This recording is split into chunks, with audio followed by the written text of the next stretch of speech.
Buen día, compañeros y doctora. Yo soy Luis Valeria Darío Clemente.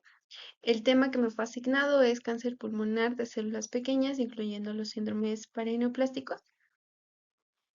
Y bueno, este tipo de cáncer representa un gran reto dentro de la oncología, no solo por su agresividad y su rápida progresión, sino porque combina manifestaciones locales, sistémicas y hormonales que pueden confundir al clínico si no se reconoce a tiempo.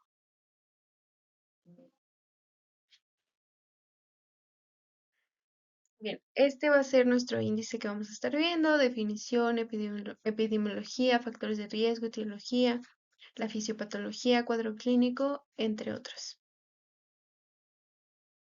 Muy bien, para empezar con la definición, sabemos que el cáncer de pulmón de células pequeñas, también conocido como carcinoma microcítico, es un tumor maligno de origen neuroendocrino que se va a desarrollar a partir de las células basales del epitelio bronquial.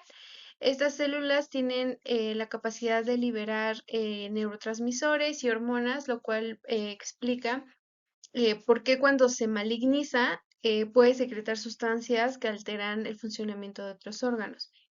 Por eso, este tipo de cáncer no solo actúa como una masa pulmonar, sino también como una fuente de señales hormonales anormales que van a ser responsable de muchos de los síndromes paraneoplásticos. Y pues a menudo da lugar a que el cáncer se disemine a otras partes del cuerpo en etapas tempranas del proceso de la enfermedad. Y ese es el tipo más común de cáncer de pulmón de células pequeñas.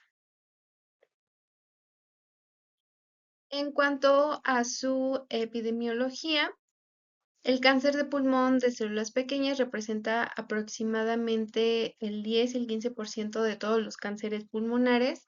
A pesar de ser menos frecuente que los tipos no microcíticos, es el más agresivo y que se disemina con mayor rapidez.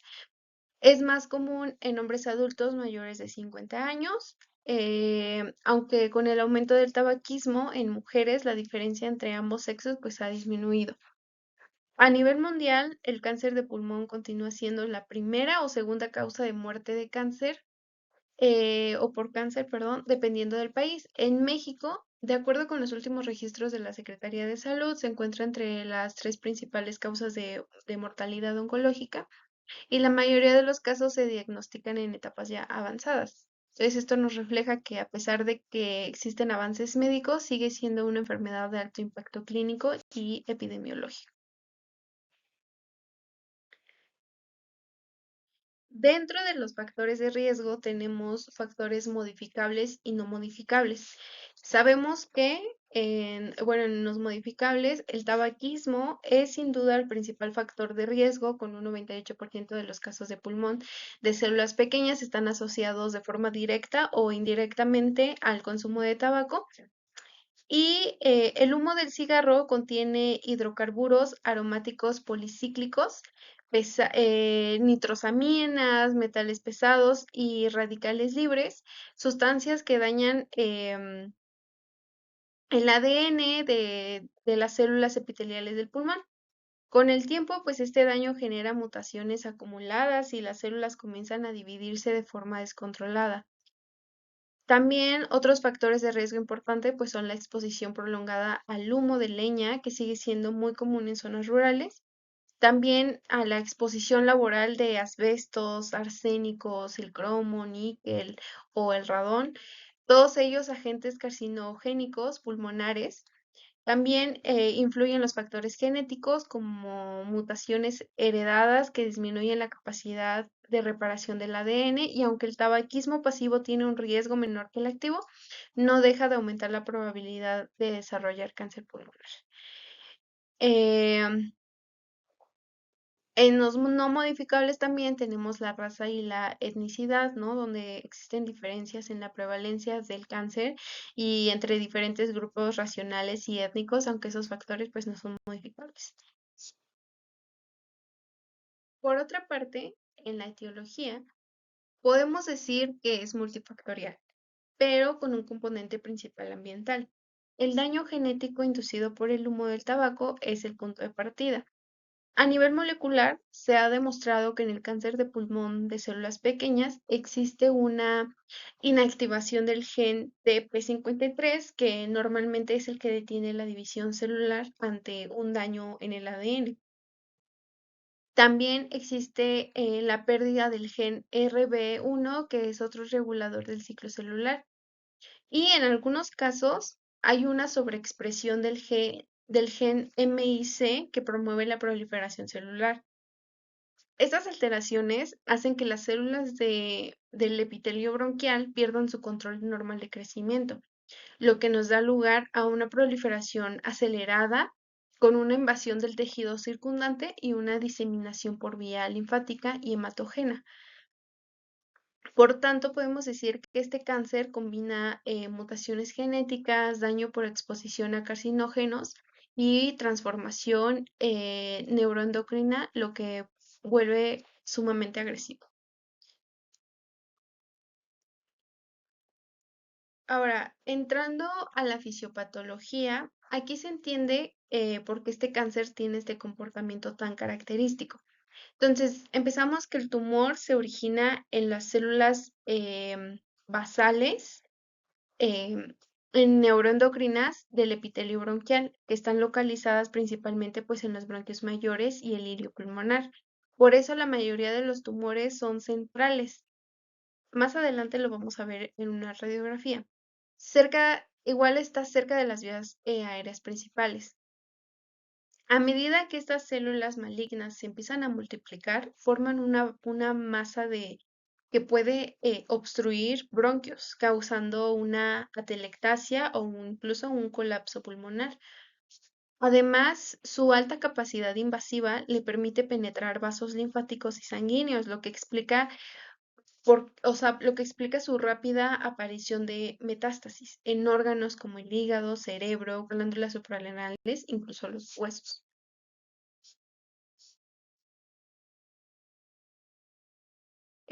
Aquí vemos que hay interacciones con el estroma pulmonar, o sea, estos cambios en el microambiente tumoral, incluidos los componentes estromales e inmunológicos, pues pueden contribuir al desarrollo y a la progresión del cáncer.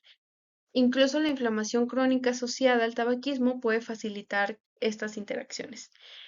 Las células tumorales circulantes, perdón, el cáncer tiene una alta concentración de estas células, lo que indica una fuerte capacidad para diseminarse a otros órganos desde etapas tempranas, lo cual pues contribuye mucho a su alta tasa de metástasis.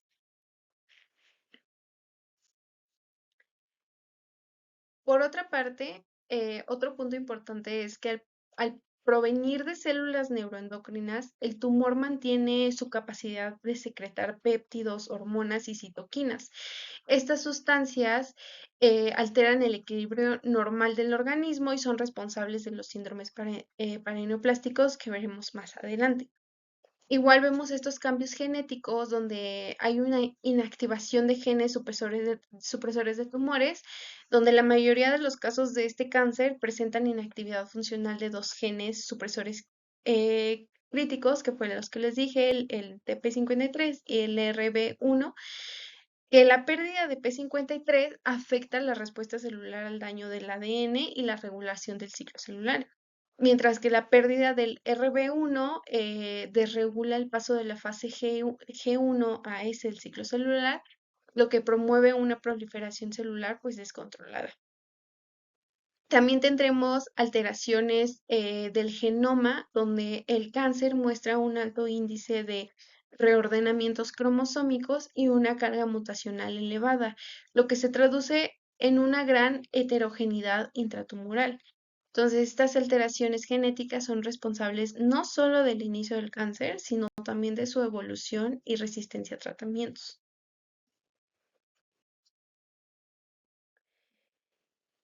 Entonces, eh, Mientras el tumor crece y se disemina localmente, también está enviando señales químicas al resto del cuerpo, lo que puede causar, perdón, desde una hiponatremia hasta alteraciones neuromusculares. Por eso este tipo de cáncer no solo se comporta como una masa pulmonar, sino que también como una fuente activa de desequilibrio endocrino e inmunológico.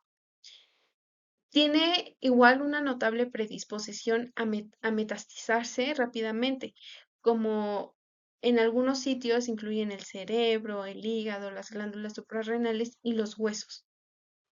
Esta metástasis se produce tanto por vía linfática como hematógena, que implica que complique el tratamiento y empeore al pronóstico.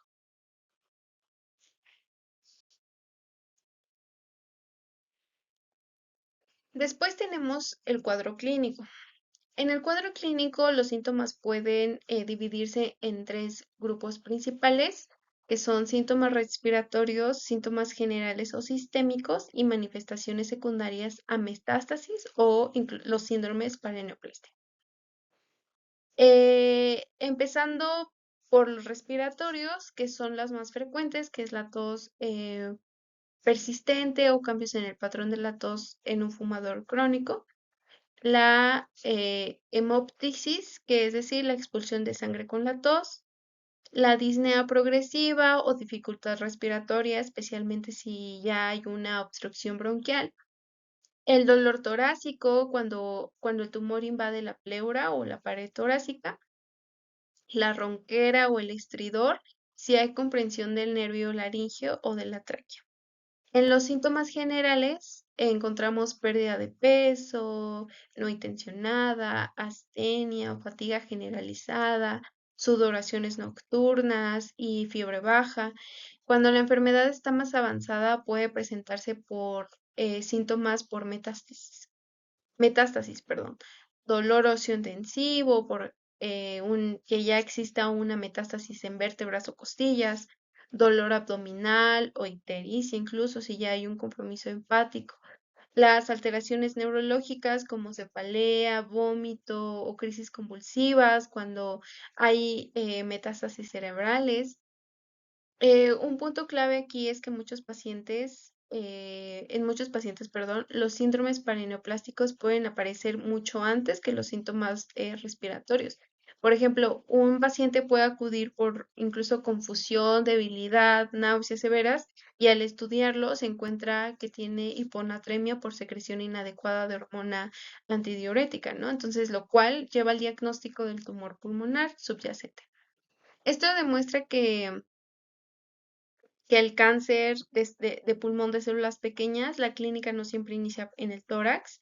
A veces el cuerpo avisa con síntomas sistémicos antes de que la masa se detecte. Aquí hay una tabla de síntomas causados por diferentes razones, como por el tumor pulmonar, por la extensión del cáncer al tórax, por la extensión del cáncer a la cabeza, por la extensión del cáncer al abdomen. Tenemos varias manifestaciones, ¿no? En tos crónica, voz ronca, cefalea, fatiga, que era lo que estábamos comentando anteriormente. Pasando a los estudios complementarios, eh, una vez que el paciente presenta síntomas respiratorios o manifestaciones sistémicas sospechosas, el siguiente paso pues es realizar estudios complementarios que nos ayuden a confirmar el diagnóstico. En el cáncer de pulmón de células pequeñas, el diagnóstico requiere integrar estudios de imagen, pruebas citológicas o histológicas y marcadores inmunohistoquímicos. Estos estudios iniciales suelen incluir una radiografía de tórax que permite identificar masas pulmonares, atelectasias o derrames pleurales. Sin embargo, la tomografía computarizada y otros estudios más específicos son indispensables para definir la extensión del tumor y planificar el tratamiento. En esta parte vemos una radiografía de tórax donde podemos observar que hay una masa central localizada en el hemitórax izquierdo. aquí esta gran imagen a nivel del lóbulo medio y el vértice pulmonar. Tiene bordes mal definidos, como podemos notarlo, y tiene una densidad homogénea, lo que sugiere un proceso infiltrante más que una lesión nodular aislada. También podemos notar que hay un ensanchamiento del mediastino compatible con adenopatías mediastínicas. Esto es característico de los cánceres de pulmón de células pequeñas porque pues al ser tumores de origen bronquial central suelen involucrar ganglios linfáticos desde etapas tempranas. También en la imagen podemos ver la presencia de un derrame pleural bilateral que indica un compromiso pleural o linfático avanzado y algunas áreas de atelectasia secundaria a la obstrucción bronquial. Estos hallazgos pues son altamente sugestivos con un carcinoma microcítico, especialmente por su localización central, crecimiento difuso y que exista una pues afectación bilateral. En las flechas amarillas vemos el derrame pleural y pues vemos la atelectasia en ambos campos pulmonares.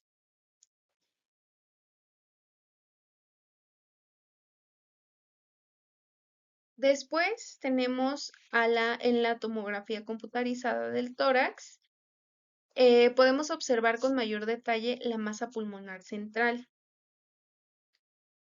eh, que son las flechas rojas, y el derrame pleural bilateral, que son las flechas amarillas. Se aprecia que existe esta masa sólida de contornos irregulares que infiltra las estructuras del mediastino y comprime los bronquios principales. También se observa la presencia de adenopatías iliares y mediastínicas que están aumentadas de tamaño.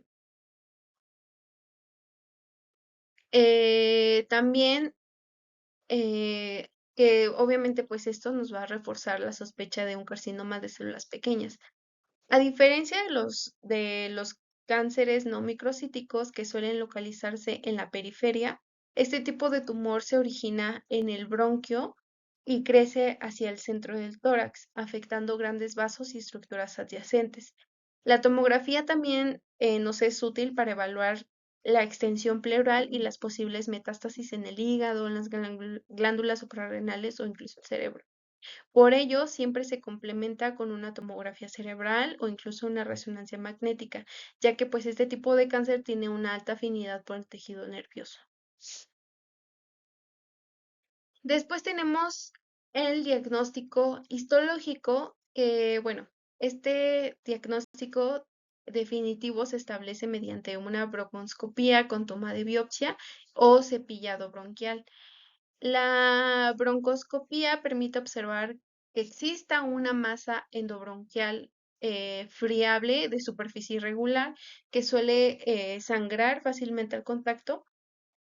Y estas muestras obtenidas se envían a un estudio histológico y citológico y bajo el microscopio las células tumorales se observan pequeñas con escaso citoplasma, cromatina granular y numerosas figuras mitóticas. Perdón.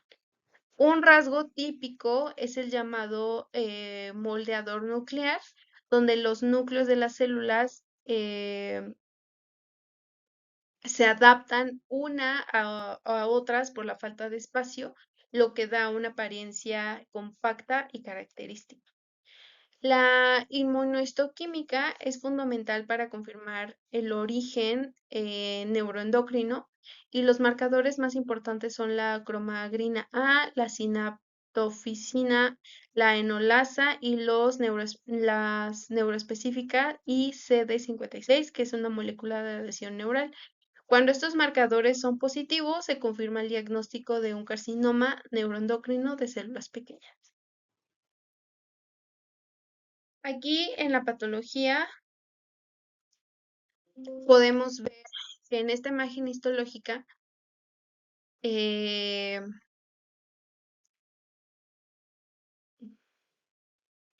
Vemos las características clásicas de este tumor, que son células pequeñas, redondas u ovaladas, con núcleos hipercromáticos, con cromatina en forma de sal y pimienta, un escaso citoplasma, tienen alta densidad celular y muchas figuras mitóticas.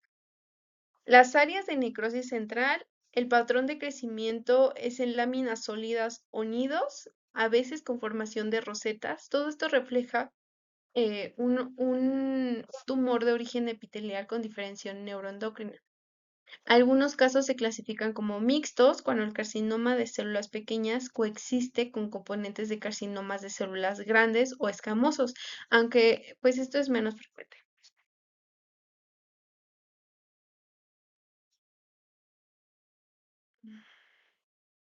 Después pasamos a las clasificaciones, que es por clasificación por extensión, un estidiaje.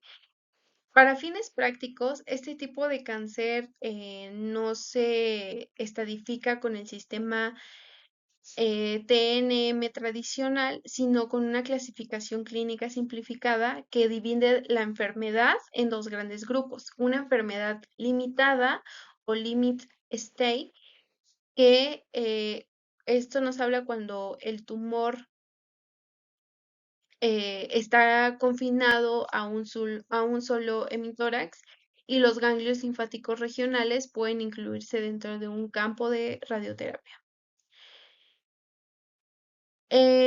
También una enfermedad extensa cuando hay ya una metástasis a distancia o una afectación bilateral, como en el caso de los derrames pleurales malignos o una metástasis hepática y cerebral. Aproximadamente 2/3 de los pacientes se diagnostican en la fase extensa, lo que limita las opciones curativas y condiciona el pronóstico. Por eso la estadificación temprana mediante imagen y biopsia es fundamental para orientar el tratamiento y evaluar la posibilidad de una respuesta.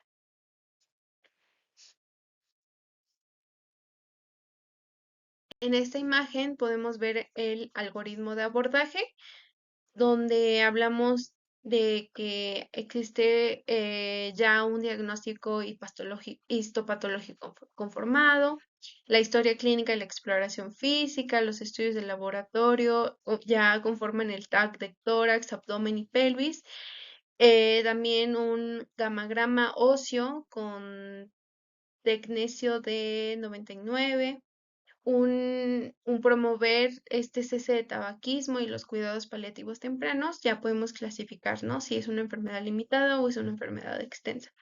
Donde en la enfermedad limitada tenemos dos opciones, o candidato a cirugía o no candidato a cirugía. Aquí en el tratamiento, los principales, o sea, su principal tratamiento es que eh, en quimioterapia y radioterapia. O sea, la cirugía tiene un papel muy limitado, ya que la mayoría de los casos se diagnostican en etapas ya avanzadas o con metástasis. Pero también su tratamiento debe de ser multidisciplinario y incluir principalmente cirugía, ¿no? Lo que les decía, quimioterapia, terapia dirigida, así como los inhibidores de puntos de control inmunológico. En esta imagen tenemos el tratamiento para si en caso de que es una enfermedad limitada. Aquí el tratamiento de elección es la combinación de quimioterapia con radioterapia torácica concurrente.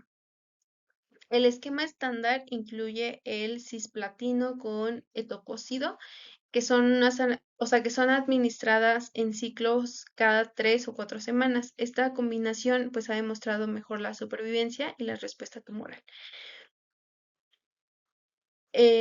También vemos que aquí se divide en medicamento operable o medicamento inoperable o el paciente rehúsa la cirugía. Cuando existe o sea, medicamento operable, hay una estadificación, hablamos o pasamos al siguiente nivel de clasificar la estadificación mediastinal invasiva. Si los ganglios son negativos, podemos pasar al siguiente de una lobectomía más una linfadenectomía mediastinal. O si los ganglios son positivos, pasamos a la quimioterapia y radioterapia concurrente. Cuando hay medicamente inoperable o el paciente rehúsa la cirugía, pues consideramos los RBRT y un tratamiento sistémico. También aquí está el tratamiento de una enfermedad limitada, pero con pacientes no candidatos a cirugía. Eh, Aquí vemos que cuando hay un buen estado funcional, evaluamos la respuesta, ¿no? Pero cuando hay un mal estado funcional, pues manejamos únicamente de cuidados paliativos. Después, el tratamiento de enfermedad extensa. Aquí, la quimioterapia sigue siendo el tratamiento principal, pero aquí se puede agregar inmunoterapia utilizando fármacos como Durvalumab o Atezolizumab, que son inhibidores de puntos de control inmunitario, y estos medicamentos pues ayudan al sistema inmunológico del paciente a reconocer y atacar las células tumorales. Aquí vemos igual la división de un buen estado funcional o un mal estado funcional. Cuando hablamos de un buen estado funcional, tenemos la terapia sistémica con una vigilancia, consideremos, o sea, también se consideran según las líneas si el estado funcional lo permite. El mal estado funcional, pues es únicamente como por cuidados paliativos. Aquí en los esquemas recomendados de tratamiento sistémico de enfermedad temprana, candidatos a cirugía, eh, tenemos el cisplatino, el etoposide, los fosfaprepitan o el ondansetron. En el esquema de tratamiento de enfermedad temprana tenemos el cisplatino, el etoposide, los fosfaprepitan o el ondansetron. Y estos son de una enfermedad extensa de primera línea, que son el cisplatino otra vez, el etopósido, el durvalumab y el fosaprepitan. Bueno, el pronóstico del cáncer de pulmón de células pequeñas es reservado sin tratamiento. La supervivencia media es de 2 a 4 meses. Cuando hay tratamiento adecuado, puede extenderse a 12 o 15 meses en enfermedad limitada y alrededor de 8 meses en enfermedad extensa. La tasa de supervivencia a 5 años, perdón, es inferior al 10%. Esto pues nos refleja la importancia del diagnóstico temprano y la prevención primaria, especialmente mediante la reducción del tabaquismo y la identificación de poblaciones en alto riesgo. Aquí podemos ver los porcentajes cuando es localizado con un 34%, cuando es regional tenemos un 20%, cuando es distante un 4% y todas estas etapas combinadas un 9%. Como medidas preventivas, pues es abandonar el tabaquismo, que es la principal estrategia preventiva.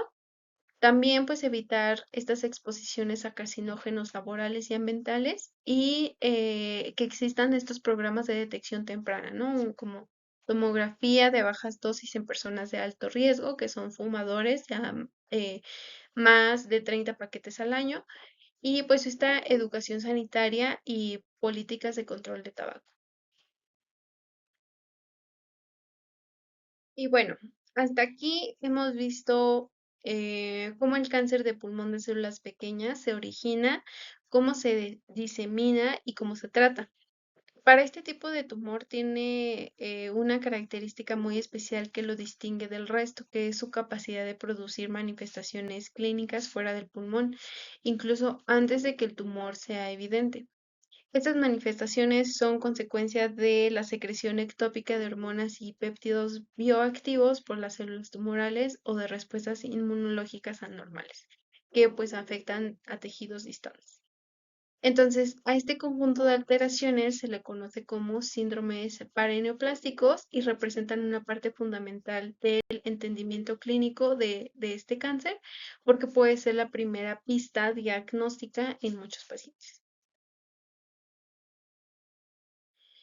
Como mencioné anteriormente, el cáncer de pulmón de células pequeñas tiene un origen neuroendocrino, lo que significa que sus células derivan de tejidos capaces de producir hormonas, péptidos y neurotransmisores. Y cuando estas células se transforman en malignas, pues pierden este control, ¿no? Sobre esas secreciones. Por lo que comienza em, a liberar esas sustancias al torrente sanguíneo en grandes cantidades. Además, pueden inducir reacciones autoinmunes en el sistema nervioso o muscular. Y como resultado, pues son los llamados síndromes paraneoplásticos, que son un conjunto de manifestaciones clínicas no causadas directamente por la masa tumoral ni por la metástasis, sino por estos efectos hormonales o inmunológicos a distancia. Son muy frecuentes, ya que igual por su origen neuroendocrino, lo que puede secretar múltiples sustancias activas. Entonces, estos síndromes paraneoplásticos se agrupan de forma general en cuatro grandes categorías, que son los endocrinos, neurológicos, hematológicos, mucutáneos o misceláneos. Cada uno tiene un mecanismo distinto, pero todos comparten una característica que es no dependen del tamaño ni de la localización del tumor, sino de su actividad biológica. Rápidamente vemos que los endocrinos son una secreción ectópica hormonal, mientras que los neurológicos tienen mecanismos autoinmunes onconeuronales. Y los hematológicos tienen alteraciones en la producción o función de células sanguíneas. Y los mucocutáneos o misceláneos tienen reacciones inmunológicos o tróficas. En los endocrinos, que son por secreción ectópica de hormonas o péptidos, son los más frecuentes del cáncer de pulmón de células pequeñas debido a su origen neuroendocrino. En esta parte tenemos el síndrome de secreción inadecuada de hormona antidiurética, el síndrome de Cushing ectópico y la hipercalcemia paraneoplástica y la secreción ectópica de calcitonina o GAT, que es muy poco frecuente. Comenzamos con el síndrome de secreción inadecuada de hormona antidiurética, que es el más frecuente. En este caso, las células tumorales producen hormona antidiurética, también conocida como vasopresina, de manera ectópica, o sea, es decir, fuera del hipotálamo y la hipófisis, que pues son los órganos donde normalmente se sintetiza. Entonces, esta hormona provoca una retención excesiva de agua a nivel renal, lo que pues va a diluir la sangre y va a producir una hiponatremia, lo que significa que el sodio en la sangre se encuentra muy bajo. Entonces, estos pacientes pueden manifestar síntomas como náuseas, vómito, debilidad, confusión, incluso convulsiones o coma. O sea, esto va a depender del grado de la hiponatremia. En el laboratorio encontramos que el sodio sérico, perdón, va a estar bajo, va a ser menor a 130 milimoles por litro. La osmolaridad plasmática también va a estar baja y la osmolaridad urinaria va a estar alta porque el riñón sigue concentrando orina a pesar de la sobrecarga de agua. Entonces, el tratamiento consiste en restringir líquidos, administrar medicamentos como la tolvaptan, que bloquea el efecto de la hormona antidiurética en el riñón y sobre todo, pues, controlar el tumor de base, ¿no? La importancia de este síndrome, pues, radica en que muchas veces es la primera manifestación del carcinoma microcítico, incluso antes de encontrar una masa pulmonar visible en la radiografía.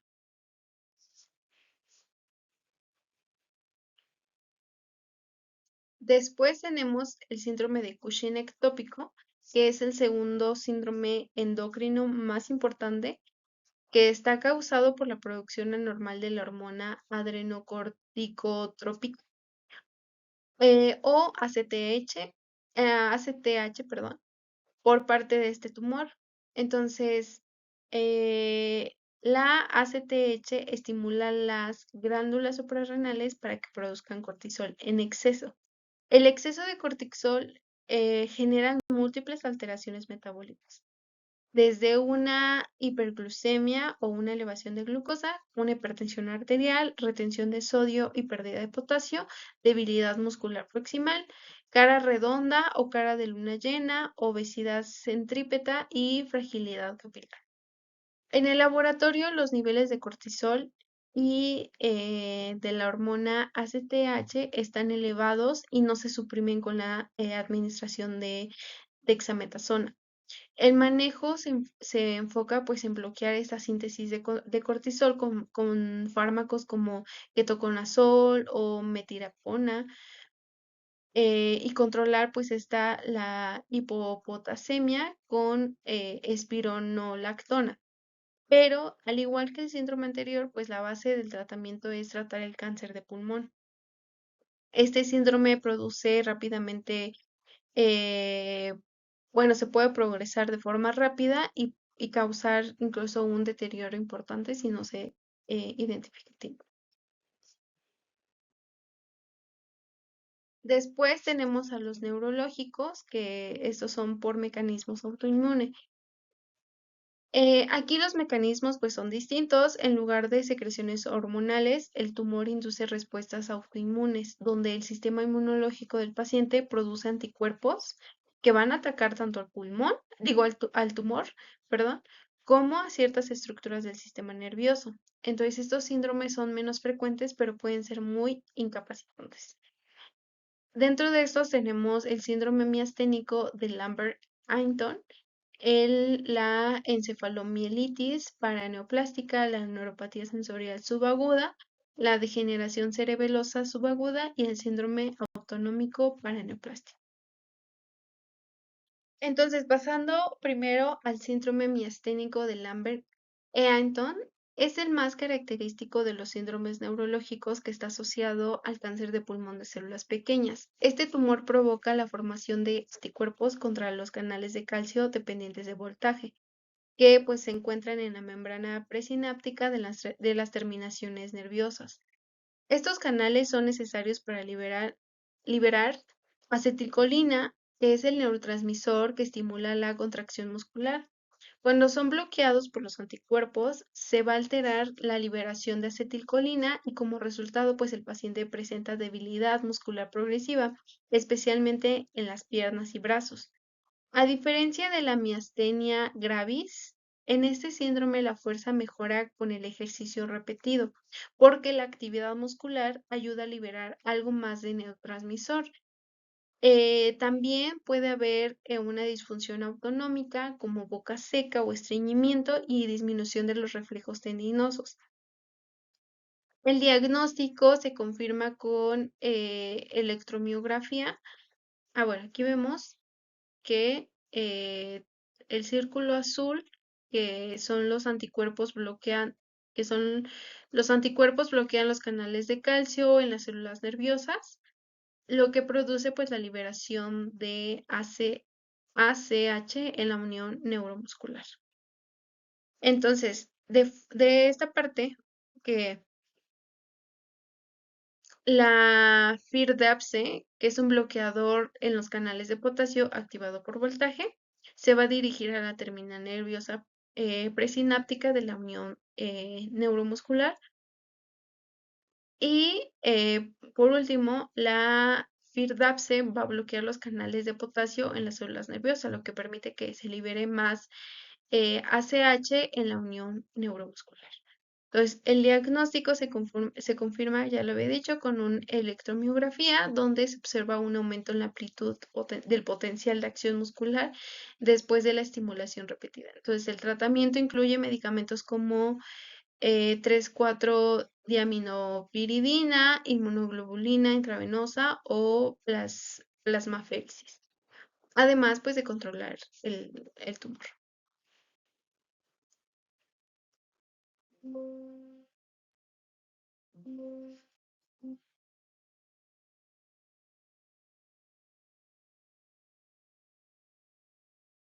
Después tenemos a los encefalomielitis y las neuropatías paraneoplásticas, En este grupo, el mecanismo es la presencia de anticuerpos dirigidos contra los antígenos neuronales, como los anticuerpos anti-U, también llamados anticuerpos antineuronales tipo ANA1. Estos anticuerpos pues, van a dañar las neuronas del sistema nervioso central y periférico, causando síntomas como deterioro cognitivo, cambios de personalidad, pérdida de coordinación o ataxia, disartria, neuropatía sensorial con pérdida de la sensibilidad o parestesis. El manejo incluye una inmunoterapia con corticoides, inmunoglobulina o plasmaféresis, pero la recuperación es variable. Estos cuadros suelen mejorar parcialmente al controlar el cáncer de base. Después, en el grupo hematológico, pues el tumor puede inducir la liberación de citoquinas y los factores de crecimiento que alteran la médula ósea. Por ejemplo, la anemia paraneoplástica por la inflamación crónica o infiltración de médula ósea, los leucocitos o trombocitosis paraneoplástica mediada por la interleucina 6 o factor estimulante de colonias. Y en algunos casos el síndrome de Trousse, que consiste en la tromboflebitis migratoria recurrente causada por una hipercoagulabilidad, que esas alteraciones pues se corrigen con el tratamiento del tumor y medidas de eso. Eh, Estas alteraciones hematológicas, donde la secreción de citocinas nos va a dar manifestaciones, ¿no? Como anemia o leucocitosis paraneoplástica, trombocitosis, coagulopatías o el síndrome de Trousse, como lo había dicho. Y pues el manejo es la corrección del trastorno y pues el tratamiento del tumor adyacente.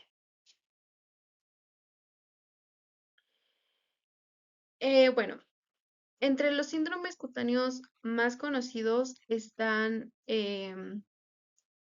la dermatomiostis o la polimiostis, que son enfermedades inflamatorias autoinmunes del músculo y la piel. En estos pacientes, pues el sistema inmunológico ataca el músculo esquelético, causando debilidad proximal y lesiones cutáneas características como el eritema heliotropo en los párpados y las pápulas de Gotron sobre las articulaciones de los dedos. Estas patologías pueden preceder al diagnóstico de cáncer de pulmón y deben considerarse un signo de alarma para neoplasia. También la acantosis nigricans, que se manifiesta como áreas de piel engrosadas y oscuras, principalmente en cuello y axilas, por exceso de factores de crecimiento. Y la hipertrofia osteoartróptica, también llamada síndrome de Pierre-Marie-Bamber, que es caracterizada por dedos en palillo de tambor y doloroso óseo, distal, debido pues al aumento de factores angiogénicos y al flujo sanguíneo periostal. Aunque esta última se asocia más al carcinoma escamoso, puede observarse pues en etapas avanzadas del carcinoma microcítico. Bueno, estos son menos frecuentes, pero pues están descritos en algunos casos. Bueno, y ya por último, les agregué dos tablitas donde vemos la clasificación de estos síndromes. En esta vemos la clasificación, el síndrome, el mecanismo, las manifestaciones y el tratamiento. Algo que debemos tener muy claro es que los síndromes paraneoplásticos pues no son enfermedades aparte, sino son manifestaciones del mismo proceso tumoral. El carcinoma microcítico del pulmón, al provenir de células neuroendocrinas, pues mantiene la maquinaria para sintetizar, liberar hormonas y neurotransmisores, pero sin que estén regulados. Entonces, pues al mismo tiempo, su alta carga antigénica provoca una activación inmune descontrolada, lo que desencadena pues estos síndromes neurológicos y autoinmunes. Por lo tanto, pues los síndromes paraneoplásticos son una extensión sistémica de la biología del tumor y su identificación pues puede ser la clave diagnóstica para ser detectada, para que este cáncer sea detectado en las fases iniciales. En esta otra tabla, que igual es el tipo de síndrome ya más específico, con la sustancia o mecanismo y la manifestación clínica principal. Entonces, pues en conclusión, el cáncer de pulmón de células pequeñas es un tumor altamente agresivo, con crecimiento rápido y una diseminación temprana, incluso pues una gran capacidad de alterar la función del organismo, ¿no? No solo por la invasión local, sino también por mecanismos hormonales o inmunológicos. Y pues este reconocimiento de los síndromes es fundamental, ya que puede ser la primera manifestación clínica de la enfermedad y su manejo pues depende directamente del control tumor primario, ¿no? Como personal del sector salud, pues debemos tener siempre presente que detrás de una hiponatremia inexplicable o una debilidad muscular progresiva o una dermatomiotosis de causa incierta puede encontrarse un carcinoma microcítico de pulmón en etapas iniciales. Por eso, pues este tema nos recuerda la importancia de la correlación clínica, el estudio integral del paciente y la detección temprana, ya que pues en este tipo de cáncer el tiempo de diagnóstico puede marcar la diferencia entre pues una respuesta favorable y una enfermedad progresiva.